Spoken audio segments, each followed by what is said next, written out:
Hello friends, మీరందరూ lucky Bhaskar cinema చూసే ఉంటారు. అయితే లక్కీ భాస్కర్ చూసిన ప్రతి ఒక్కరికి ఫైనాన్షియల్ వ్యవహారాల గురించి ఖచ్చితంగా తెలిసే ఉంటుంది. అయితే ముఖ్యంగా బ్యాంకింగ్ వ్యవహారాల గురించి, స్టాక్ మార్కెట్ ఒడిదుడుకుల గురించి మ్యాక్సిమం తెలుసుకునే ఉంటారు. అయితే లక్కీ భాస్కర్ నుంచి మనం నేర్చుకోవాల్సిన లెసన్స్ గురించి తెలుసుకునే ముందు మన ఛానల్ని సబ్స్క్రైబ్ చేయండి.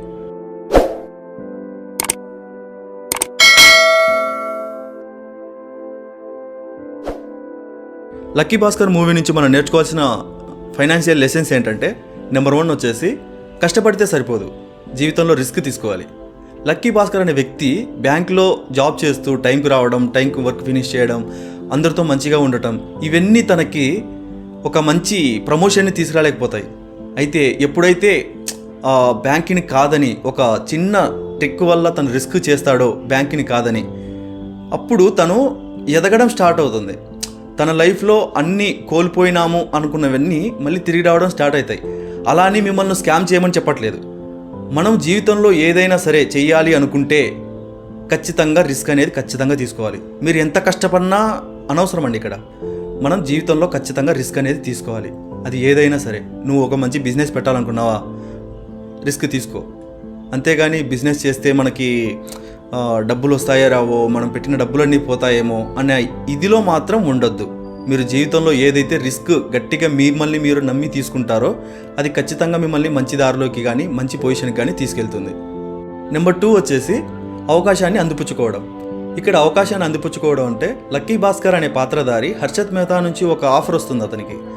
అదేంటంటే, బ్యాంకుకి మధ్య మీడియేటర్గా ఉండి వేరే బ్యాంక్ ఇతన్ని లోన్ అడిగినప్పుడు ఇతను అప్రూవ్ చేయాలి.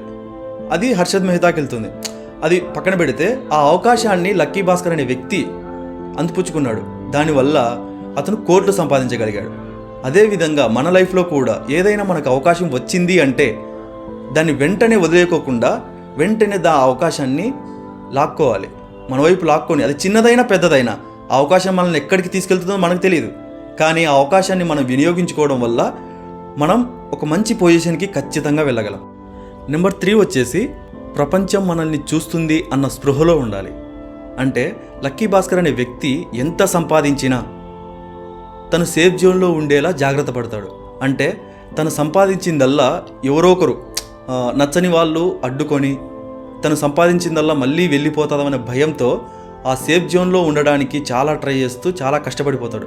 అదేవిధంగా మన వ్యాపారంలో కానీ, మన ఉద్యోగ విషయంలో కానీ, మనం ఏదైనా ఒక ఇంటెన్షన్లో ఉన్నప్పుడు మళ్ళీ మనం ఎవరైనా అడ్డుకుంటే మనం సేఫ్ జోన్లో ఉండే విధంగా, అంటే ఏదైనా కష్టం వస్తే మనం దాచుకున్న డబ్బులు మనం మన కష్టంలో ఉపయోగపడే విధంగా ఏదో ఒక సేఫ్ జోన్లో మనం అయితే ఉండాలి. నెంబర్ 4 వచ్చేసి విజయ గర్వం తలకెక్కకూడదు. డబ్బు ఎంతటి మనిషినైనా ఒక బానిసలా తయారు చేస్తుంది, దానికి బాగా అడిక్ట్ చేస్తుంది. అలాగే ఈ లక్కీ భాస్కర్ అనే వ్యక్తి డబ్బు బాగా సంపాదించాక లోపల గర్వం పెరిగి తనే గొప్ప అనే ఫీలింగ్ వచ్చేస్తుంది. అప్పుడు తన భార్యకు కానీ, తన పిల్లలకు కానీ అందరికీ దూరం అయిపోతాడు. అంటే ఈ డబ్బు వల్ల బంధాలు అనేవి దూరం అయిపోతాయి. సో మనం ఎంతవరకు ఆ డబ్బును మనలో ఒక భాగం అనుకుంటామో అంతవరకు సేఫ్గానే ఉంటుంది. లేదు, నాకు డబ్బే అవసరం అనుకున్నప్పుడు మాత్రమే, బంధాల కంటే డబ్బు ఎక్కువ అవసరం అనుకున్నప్పుడు మాత్రమే నీకు అన్నీ దూరం అయిపోతాయి. సో గర్వం అనేది నిన్ను ఎలాగైనా ఆడిస్తుంది. నీ గర్వాన్ని నువ్వు కంట్రోల్ చేసుకుంటే, తలకెక్కించుకోకుండా చూసుకుంటేనే సేఫ్ జోన్లో ఉన్నట్టు. ఇందులో నెక్స్ట్ పాయింట్ వచ్చేసి, మనం ఎక్కడ ఎంట్రీ ఇచ్చామన్నది కాదు, ఎగ్జిట్ ఎక్కడ ఇచ్చామన్నదే ఇంపార్టెంట్. అంటే లక్కీ భాస్కర్ మూవీలో ఇది చాలా కీలకమైన పోర్షన్. ఎందుకంటే లక్కీ భాస్కర్ అనే వ్యక్తి ఎంట్రీ ఏమో చాలా కేర్ఫుల్గా, చాలా జాగ్రత్తగానే ఇచ్చాడు. తన స్ట్రాటజీస్తో ముందుకి అలాగే వెళ్ళిపోయాడు. అలాగే అదే విధంగా చాలా ప్లానింగ్గా, చాలా జాగ్రత్తగా, తను ఎగ్జిట్ అయ్యేటప్పుడు కూడా చాలా జాగ్రత్తగా ప్లాన్ చేసుకొని బ్యాంకులో ఉన్న తన డబ్బులు మొత్తాన్ని ముందు రోజే ఆ డబ్బులు అనేవి ముందే తీసుకెళ్ళిపోతాడు. అదేవిధంగా మన జీవితంలో ఒక జాబ్ చేస్తున్నప్పుడు, సంపాదించినప్పుడైనా, ఏదైనా సంపాదన ఉన్నప్పుడు, మన సంపాదన మీద పడ్డప్పుడు మనం ఇదే తప్పు చేస్తుంటాం. ఆ సంపాదనలో పరిగెడుతూ అలాగే ఉండిపోతాం. అలా లేకుండా ఆ సంపాదన సర్టెన్ పీరియడ్లో ఆపేసి నెక్స్ట్ జీవితంలో మనం ఏం చేయాలని ఒక ఆలోచన ఉండాలి. ఎప్పుడు సంపాదన మీదనే పడకూడదు. మనం లక్కీ భాస్కర్ సినిమాలో నేర్చుకోవాల్సిన ఫైనాన్షియల్ పాఠాల గురించి మనం తెలుసుకున్నాం.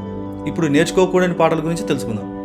అదేంటంటే, ఎప్పుడు ఏ పరిస్థితులు వస్తాయో మనకు అస్సలు తెలియదు. అందుకే మనం ఎప్పటికీ ఒకరి మీద ఆధారపడకూడదు. అలాగే ఈ లక్కీ భాస్కర్ అనే వ్యక్తి బ్యాంకులో డబ్బులు తీసి పక్కకెళ్ళి స్మగ్లింగ్ ఇలా ఒక రాంగ్ వేలో డబ్బులు సంపాదించేవాడు. ఆ విధంగా మనం చేసామనుకోండి, చట్టపరమైన శిక్షలు ఖచ్చితంగా వస్తాయి. ఇవి జస్ట్ నేను అంచనా వేసిన ఈ చిన్నవి, ఇవి ఫిక్స్ అని కాదండి. Okay, thank you for all.